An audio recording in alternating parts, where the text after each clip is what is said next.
Og'zimiz bir haftadan qiynalib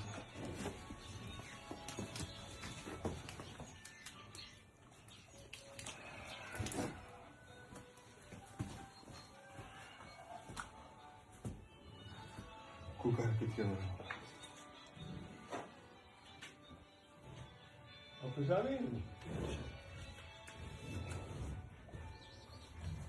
Obunachilar mana hozirgi sement tarmog'imizdan tuqqan bolasi. Kommentariyada yozib ketamiz. Bu bola nima sababdan mana kallalari bunday holatga kelgan mana. Ko'rishingiz mumkin. Juda ham ayanchli. Bu nimani asorati? Qanday kasallik? Qanday kasallikligini lekin men o'zim bilaman. Kommentariyada yozib qoldiring.